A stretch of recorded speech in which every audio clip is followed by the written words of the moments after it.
കൂട്ടുകാരെ, നമ്മുടെ ഈ സൈറ്റിലേക്ക് 1.25 റെഡ്യൂസർ ഇല്ല. അപ്പം നമ്മൾ എന്നാ ചെയ്യും? സാധനങ്ങൾ വാങ്ങാൻ ഒരുപാട് ദൂരെ പോകണം. അത് നമ്മൾ ചെയ്യുന്ന ചെറിയൊരു ഐഡിയ ആണ് കേട്ടോ. 1 ഇഞ്ച് പൈപ്പിനുള്ളിൽ അല്പം സോൾവെന്റ് തേച്ച് തീ കൊടുത്തു കഴിഞ്ഞാൽ അത് കത്തും. ഹീറ്റിംഗ് കണ്ടില്ല കയ്യിൽ കേട്ടോ, ഉള്ളത് കേടായിപ്പോയി. അല്പം നന്നായി തന്നെ ചൂടാക്കണം കേട്ടോ. ഇത് 3/4 ഇഞ്ച് കപ്ലറാണ് കേട്ടോ.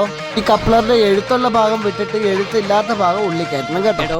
ഇതൊന്ന് അത് കേറ്റാനല്ല, ഈ ബാഗ് ഒന്ന് കേറ്റാൻ. അതാണ്ട് ഈ കപ്ലർ നന്നായിട്ട് ഉള്ളിലേക്ക് പതുക്കെ തിരികെ കയറ്റിയാൽ മതി. കപ്ലർ ഉള്ളിൽ കയറ്റുന്നതിന് മുൻപ് കപ്ലറിൽ അല്പം സോൾവെന്റ് തേൽക്കാൻ മറക്കരുത് കേട്ടോ. നമ്മളിത് ആ കപ്ലർ ഉള്ളിൽ കയറ്റിയിട്ടുണ്ട്, നന്നായിട്ട് കയറ്റിയിട്ടുണ്ട് കേട്ടോ. പ്ലംബിങ്ങിൽ ഒരു ഫിറ്റിംഗ്സ് ഇല്ലാതായി കഴിഞ്ഞാൽ, കുറഞ്ഞു പോയി കഴിഞ്ഞാൽ അതിന്റെ ബുദ്ധിമുട്ട് ഓരോ പ്ലംബർമാർക്കും അറിയാമല്ലോ. പ്രത്യേകിച്ച് റെഡ്യൂസർ ഇല്ലാന്നുണ്ടെങ്കിൽ ചിലപ്പോൾ ഒരു ഏരിയയിലെ വർക്ക് തന്നെ കംപ്ലീറ്റ് ആവുകയും. കണ്ടോ, 1.25 റെഡ്യൂസറെ ലീക്ക് വരുമെന്ന യാതൊരു പേടിയുമില്ല. വർഷങ്ങളായിട്ട് നമ്മളിത് ചെയ്യുന്നതാണ് കേട്ടോ കൂട്ടുകാരെ.